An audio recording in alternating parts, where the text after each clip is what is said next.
हाँ, मैंने कल लास्ट से यहाँ तक आपको बता दिया था। अच्छा, ये यहाँ तक बता दिया था शायद, ठीक है।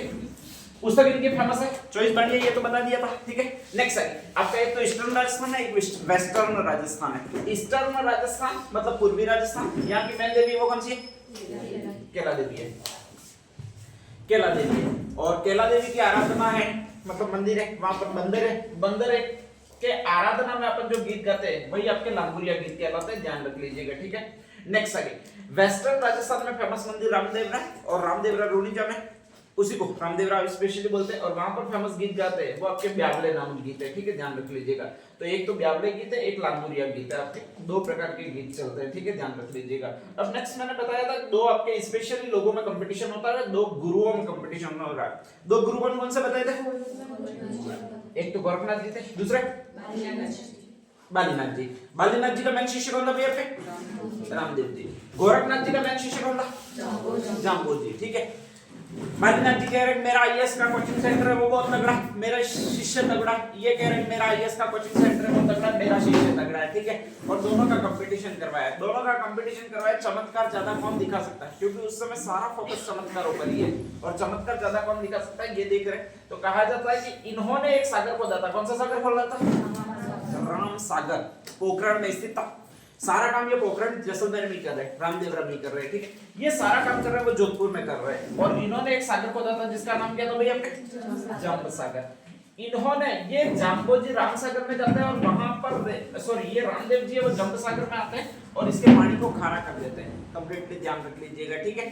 बाकी इसके एरिया में हर जगह मीठा पानी है, इसका पानी खारा हो जाता है। ये वहां पर जाता है और वहां पर रेत भर जाती है, ठीक है। तो ये दो पॉइंट थे, इस तरह से इन्होंने किए थे। अब नेक्स्ट अगली जो चीज आती है आगे से कि भाई क्या क्या है। हाँ भाई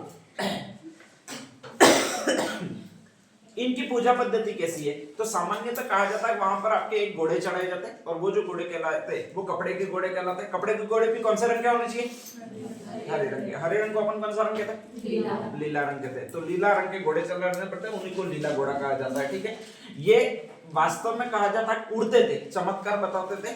और इन हरे रंग के कपड़े के घोड़े पर ये रामदेव जी वो उड़ते थे। तो आज भी ऐसे ही कपड़े के घोड़े चढ़ाए जाते हैं वहां पर।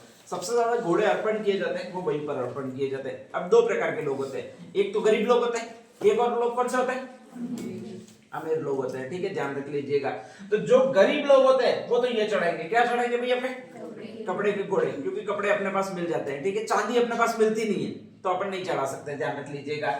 और जो अमीर लोग होते हैं वो क्या चढ़ाते हैं भैया? अपने चांदी के पगलिए, ठीक है, ध्यान रख लीजिएगा। वहां पर पेटी में डालते हैं। स्पेशली कहा जाता है कि उनकी पूजा दो तरह से की जाती है, एक तो कपड़े के घोड़े चढ़ाकर की जा सकती है, मनौती मांगी जाती है वो पूरी होती है। एक चांदी के पगले स्थापित करना है और जो मनौती मांगी जाती है वो पूरी होती है, ठीक है, ध्यान रख लीजिएगा।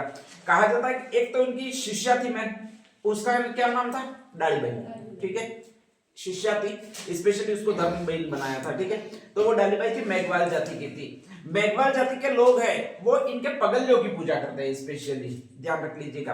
तो घर में वहां पर सारे मेघवाल जाति के लोग देखोगे उनके घरों में एक चीज कॉमन मिलेगी और वो क्या मिलेगी भाई? आपके पगल्य, ठीक है। तो रामदेव जी के पगलियों की पूजा की जाती है, वो मेघवाल जाति द्वारा की जाती है। जब मेघवाल निम्न जाति है तो वहां पर और आसपास निम्न ट्राइबल जाति रहेगी, वो भी इसी की करेगी, ठीक है। और सबसे ज्यादा मेघवालों के पास में बस्तियां मिलती है वो बाम्बी जातियों की मिलती है, या तो अपन भमी कहते हैं या फिर बाम्बी कहते हैं। तो एक और जाति है जिसको कहा जाता है बाम्बी, वो भी स्पेशली पूजा करती है। वो किसकी? चांदी के पगलियों यानी पगलियों की पूजा करती है। चांदी के पगलियों चढ़ाए जाते हैं और पगलियों की पूजा की जाती है, ठीक है, ध्यान रख लीजिएगा।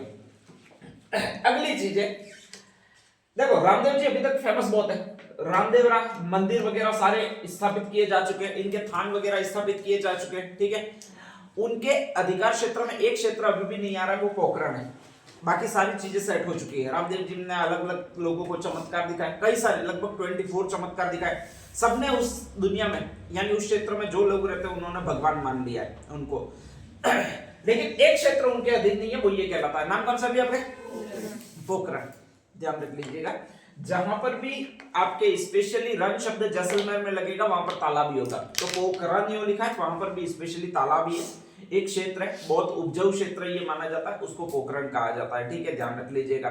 दो बदमाश लोगों के अधीन है और दो बदमाश लोगों में एक तो मल्लीनाथ जी है और एक है ये तांत्रिक है। कौन सा तांत्रिक है भाई? आपके भैरव तांत्रिक है। मैंने पहले ही बताया कि रामदेव जी है वो स्पेशली क्या है, कौन से वंश से संबंधित है?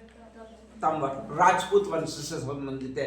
और राजपूतों में जब भी लड़की का विवाह करवाया जाता है तो टीका मांगा जाता है, ध्यान हो तो, ठीक है। मतलब दूल्हा सामने आकर बैठता है और स्पेशली मुंह मांगी रकम लेता है उस समय, कि जैसे उसके मन में आ गया कि मर्सिडीज कार चाहिए तो जो भी पिता होता है उसको देनी पड़ती है। अपन तो कहते हैं उठ के चला जाए, जिस रास्ते से आया उसी से दौड़े। वहां पर ऐसा नहीं होता है, ठीक है, ध्यान रख लीजिएगा। कैसे भी करो लेकिन उसको देनी है, उसकी इच्छा पूर्ति पूर्ण करनी है, यूं है। तो वो टीके की और वो दूल्हे की इच्छा पर निर्भर करता होती है क्या साला मांग ले, कोई पता नहीं, ठीक है, ध्यान रख लीजिएगा। कोई चांदी का कड़ा मांग लेता है, कोई चांदी के पायजेब मांग लेता है, सोने के मांग लेता है, ऐसी कई सारी चीजें मांगी जाती है, ध्यान रख लीजिएगा, ठीक है। कहा जाता है कि अपनी भतीजी मतलब वीरमदेव की लड़की है और उसकी शादी करवा रहे हैं वो रामदेव जी, फेमस रामदेव जी है, ठीक है। तो जो भी लोग आने वो रामदेव जी के नाम से ही आएंगे। तो रामदेव जी उसकी भतीजी की शादी करवा दे। वीरमदेव तो मस्त है, मैं बलराम का अवतार हूं कहता है, बाकी कुछ कहता ही नहीं है आपके, तो ऐसा मस्त आदमी है वो वीरमदेव। तो कहा जाता है कि अपनी भतीजी की शादी करवा रहे, हम्मीर मालावत नामक एक स्थान शख्स के साथ करवा रहे, और हम्मीर मालावत वहां पर टीके की रस्म में बैठा हुआ है।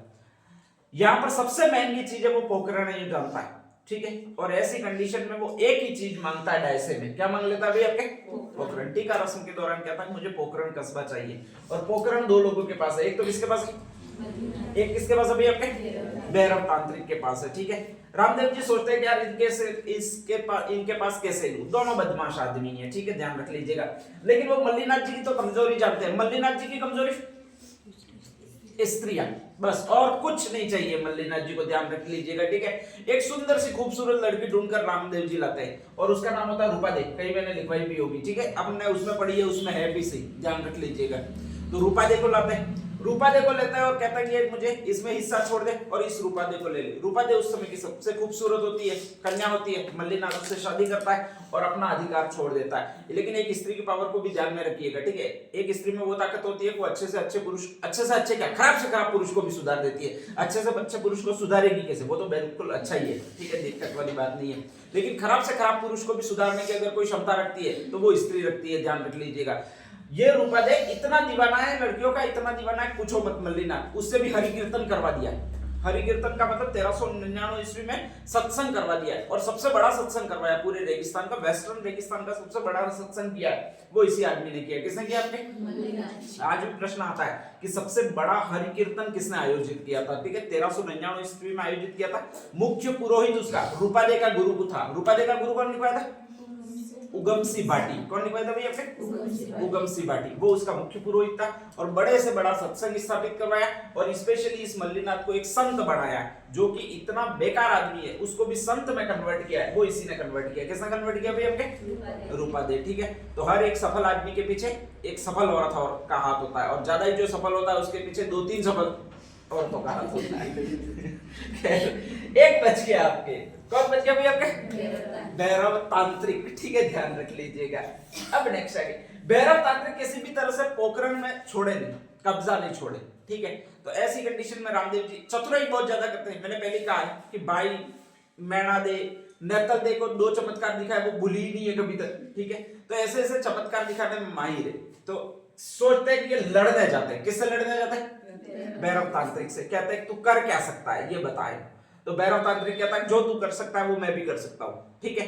कहा जाता है वहां पर एक बहुत छोटी गुफा होती है जिसमें व्यक्ति या तो जा नहीं सकता, चला जाए तो वापस आ नहीं सकता। कोई कोई ऐसी अपने जगह होती है, यूट्यूब वगैरह वीडियो में आप देखते होंगे कि एक महिला है वो तीर्थ यात्रा के लिए गई है, और फिर नेक्स्ट आगे वहां पर हाथी बना हुआ है, उसके पैरों के नीचे से जो भी निकलता है उसको आशीर्वाद प्राप्त होता है, वो घुस जाती है। जब घुस जाती है इसके बाद में बड़ा विचित्र सीन होता है, 2 इधर से हाथ खींच रहे, 2 पैरों को धक्का मार रहे, खतरनाक सीन बच जाता है। सब सब सीन इसके साथ भी हुआ है। किसके साथ हुआ है भैया आपके? भैरव तांत्रिक के पास में। रामदेव जी कह रहे हैं मैं इस छोटी सी गुफा है बल रहा है इसमें आपके घुस सकता हूं, तू घुस सकता है क्या? तो ये भैरव तांत्रिक होता है मैं भी घुस सकता हूं। रामदेव जी कहते हैं घुस के बता, क्योंकि रामदेव जी जा नहीं सकते थे, पता था। भैरव तांत्रिक जोर लगा के घुस गया। किसमें घुस गया? उस गुफा में घुस गया, ठीक है, ध्यान रख लीजिएगा। उस गुफा को जो कहा जाता है वो ये गुफा कहा जाता है। नाम कौन सा भी आपके? कोट पिपली की गुफा, ठीक है, ध्यान रख लीजिएगा। रामदेव जी बाहर खड़े रहते और आराम से बाहर जो दरवाजा होता है उसका बड़े से पत्थर से बंद कर देते हैं 2-4-7 आदमियों को लाकर, जिससे वो अलग हो ही नहीं। आज भी कहा जाता है कि भैरव तांत्रिक के चिल्लाने की जो आवाजें सुनी जा सकती है वो इस गुफा में सुनी जा सकती है। कौन सी गुफा में? कोट पिपली की गुफा में, ठीक है, ध्यान रख लीजिएगा। और उस पर साउथ में बहुत अच्छी अच्छी फिल्में भी बनी हुई है, स्पेशली भूतों वाली, कि एक तांत्रिक होता है उसको बंद कर दिया जाता है, उसमें थोड़ा सा अलग दिखाया हुआ साउथ की फिल्मों में। उसको एक वो उसकी जीवा पर सरस्वती विराजमान होती है, नेक्स्ट आगे, और हाथों में शक्तियां होती है उसकी, जो भी जीवा से कहता है वो संपन्न हो जाता है, जो भी हाथों से इशारे करता है वो संपन्न हो जाता है, यूं, ठीक है, ध्यान रख लीजिएगा।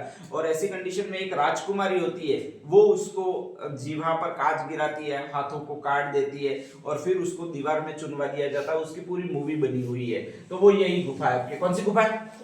हाँ, उस मूवी में स्पेशली नाम भी यही आता है, कोट की पिपली की गुफा में इसको चुनवा दो, ठीक है। तो वो स्पेशली घटना है, वो इसी की है, कोट पिपली। आज भी उसको सुना जा सकता है। आज भी रात्रि में वाहन अगर गुजरते हैं कोट पिपली की गुफा से तो उनको भी आवाज सुनाई दे रही है, भैरव तांत्रिक बचाओ बचाओ चिल्ला रहा है, ठीक है, ध्यान रख लीजिएगा। लेकिन कोई अपन जाते नहीं है, जानते भैरव तांत्रिक है, अगर आ गया बाहर कुछ ना कुछ करेगा। कहा जाता है दोनों को मारा और पोखरण को लिया, और नेक्स्ट आगे कहा जाता है कि पोखरण को वापस डायसे में दे दिया है। वो किसको दे दिया भैया? आपके भतीजी को दे दिया। तो ये इनका एक और चमत्कार था जो लिखवाना बाकी रह गया था। इसमें से कोट पिपली गुफा याद रखिएगा आप, इसके अलावा आपको कुछ नहीं याद रखना है। नेक्स्ट अगला जो चीज होती है वो आपके एक और चीज होती है पंच पीरों के चमत्कार। अब ये पंच पीरों के चमत्कार क्या कहलाते हैं वो देख लीजिएगा। हाँ, रामदेव जी बहुत जबरदस्त फेमस हुए, और रामदेव जी जैसे ही बहुत जबरदस्त फेमस हुए तो सारे मुस्लिम अनुयायी है वो भी यहाँ पर आने लगे। मुस्लिम अनुयायी जैसे यहाँ पर आने लगे तो मुसलमानों में मौलाना वगैरह जो भी होते हैं उनको दिक्कत हो जाती है, ठीक है। तो 5 ऐसे पंच पीर आए हैं या फिर पंच मौलाना आए, 5 मौलाना आए कि भाई इसके पास जाता है और इसको मुस्लिम धर्म में कन्वर्ट करते हैं। एक मुसलमानों का सबसे बड़ा रोल ही यही था कि जो भी प्रसिद्ध आदमी है उनको अपने धर्म में कन्वर्ट कर लेते हैं। तो वो जो आए हैं वो रामदेव जी के पास आए, ध्यान रख लीजिएगा। और एक पेड़ के नीचे बैठे जिसको कहा जाता पंच पिपली, वहां पर कोट पिपली था, यहाँ पर कौन सी पिपली है? पंच पिपली नामक स्थान पर बैठे, ठीक है, ध्यान रख लीजिएगा। और कहा जाता है कि रामदेव जी के घर पे आए, पंच पिपली नामक स्थान पर बैठे, रामदेव जी उनको कह रहे हैं कि लोग कुछ पानी वगैरह ग्रहण करो। वो कह रहे हैं कि हम हमारे कटोरे में ही ग्रहण करेंगे, बाकी नहीं ग्रहण करेंगे। और वो जो है वो हमारे मदीना में, मक्का मदीना में रखे हुए, इसलिए वहां से लाओ तो ग्रहण करेंगे, ठीक है। कहा जाता है कि वहां पर भी चमत्कार दिखाते हैं कि वो फोटो कैसी है वो बताओ, अगर वो मैं बताओ तो मैं लाऊं, ठीक है। ये फोटो बताते हैं कि भाई ऐसी फोटो है और ऐसे हमारे कटोरे और इस जगह पर पड़े हुए।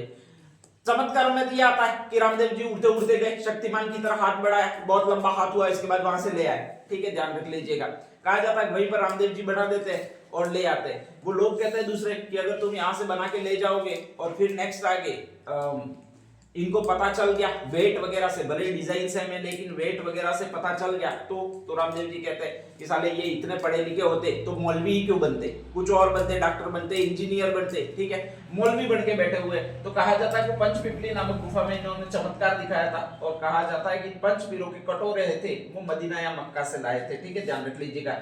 और इसी कारण कहा जाता है पंच पीर थे वो भी इनकी पूजा करने लगे और कहा था कि मैं तो पीर हूं और तुम क्या हो? पीरों के पीर हो, ये इसीलिए कहा था, ठीक है। मुस्लिम जो धर्म वाले होते हैं इनको इस रूप में पूजा करते हैं। किस रूप में पूजा करते हैं? रामसा पीर के रूप में पूजा करते हैं, ठीक है, ध्यान रख लीजिएगा। तो ये 2-3 चीजें और थी जो कि इनके बहुत जबरदस्त आती है। एक लास्ट पॉइंट और लिख लीजिएगा, ये लिख दिया हो तो